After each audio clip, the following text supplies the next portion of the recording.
UDF പ്രവേശന വാർത്തകൾ തള്ളി Kerala Congress M chairman Jose K Mani. UDFിലെ കലഹം മറയ്ക്കാനാണ് കേരള കോൺഗ്രസ് എമ്മിനെ വലിച്ചിഴയ്ക്കുന്നത്. UDFിലെ ആരുമായും ചർച്ച നടത്തിയിട്ടില്ല. LDFിനൊപ്പം ഉറച്ചുനിന്ന് തദ്ദേശ തെരഞ്ഞെടുപ്പിൽ ശക്തി തെളിയിക്കുമെന്നും ജോസ് കെ മാണി 24നോട് പറഞ്ഞു. കേരള കോൺഗ്രസ് എം UDFിലേക്ക് പോകുമോ എന്നുള്ള ചർച്ചകൾ സജീവമായി വീണ്ടും നടക്കുന്നുണ്ട്. എന്തായാലും ആ വിഷയത്തിൽ ജോസ് കെ മാണി വീണ്ടും അദ്ദേഹത്തിൻ്റെ നിലപാട് വ്യക്തമാക്കാൻ നമ്മളോടൊപ്പമുണ്ട്. എന്താണ് ഇങ്ങനെ അടിക്കടി വാർത്തകൾ വരുന്നത്? ഇതിൽ എന്തെങ്കിലും സത്യമുണ്ടോ? കഴിഞ്ഞ പ്രാവശ്യം തന്നെ ഇങ്ങനെയുള്ള വാർത്തകൾ വന്നു കഴിഞ്ഞപ്പോൾ കൃത്യമായി ആധികാരികമായി ഞാൻ തന്നെ പറയുകയുണ്ടായി. കേരള കോൺഗ്രസ് ഇടതുപക്ഷ ജനാധിപത്യ മുന്നണിയുടെ അവിഭാജ്യ ഘടകമാണ്. ആ മുന്നണിയെ ശക്തിപ്പെടുത്തുവാനുള്ള പ്രവർത്തനവുമായി കേരള കോൺഗ്രസ് മുന്നോട്ട് പോവുക. കഴിഞ്ഞ ദിവസം തന്നെ പാർട്ടിയുടെ സ്റ്റിയറിംഗ് കമ്മിറ്റി കൂടി മുഴുവൻ, പ്രത്യേകിച്ച് ജില്ലയുടെ നേതൃത്വമുള്ള മുഴുവൻ കൂടി അപ്പോൾ ത്രിതല പഞ്ചായത്ത് തെരഞ്ഞെടുപ്പുമായി ബന്ധപ്പെട്ടുള്ള ആ പ്രവർത്തനങ്ങളുമായി മുന്നോട്ട് പോവുകയാണ്. സ്ഥാനാർത്ഥികൾ അതോടൊപ്പം തന്നെ എങ്ങനെ വേണം, ഡീലിമിറ്റേഷൻ്റെ കാര്യങ്ങളൊക്കെ. ഇപ്പോൾ നമ്മൾ കാണുന്നത് എന്താണ്? ഇപ്പോൾ കാണുന്നത് അതിൽ കോൺഗ്രസ് രാഷ്ട്രീയത്തിലും UDF രാഷ്ട്രീയത്തിലും വലിയ നേതൃസ്ഥാനത്തേക്ക് വേണ്ടി കലഹം നടന്നുകൊണ്ടിരിക്കുകയാണ്.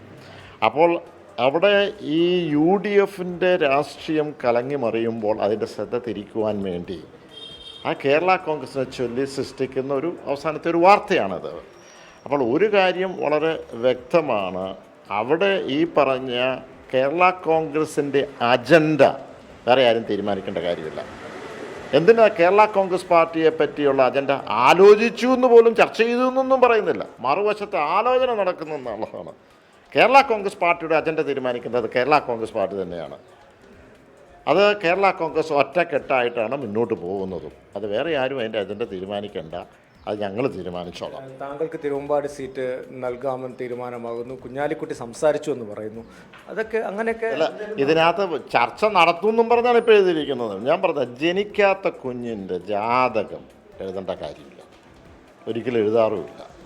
അതുകൊണ്ട് ഇങ്ങനെയുള്ള പല വാർത്തകളും പല മീഡിയയ്ക്കകത്ത് വരുമ്പോൾ അതുകൊണ്ട് ആരും ഏറ്റെടുക്കേണ്ട, മീഡിയയും ഏറ്റെടുക്കേണ്ട. മീഡിയയ്ക്ക് അജണ്ട കൊടുത്തിട്ടില്ല. ഇതൊക്കെ ചില PR വർക്കിൻ്റെ ഭാഗമായിട്ട്, ചില അറിയാവില്ല പുറത്തുനിന്നുള്ള ചില ഓപ്പറേഷൻ്റെ ഭാഗമായി കേരള കോൺഗ്രസിനെ ഭിന്നിപ്പിക്കാനുള്ള ശ്രമമാണ്. അതോ ഒരിക്കലും ഈ പറഞ്ഞ അതൊക്കെ മനസ്സിൽ വെച്ചാൽ മതി. കേരള കോൺഗ്രസ് പായി ഒറ്റക്കെട്ടായിട്ട് മുന്നോട്ട് പോകും, അതിന് യാതൊരു സംശയമില്ല. അത് ഇടതുപക്ഷത്തിനോടൊപ്പമാണ്.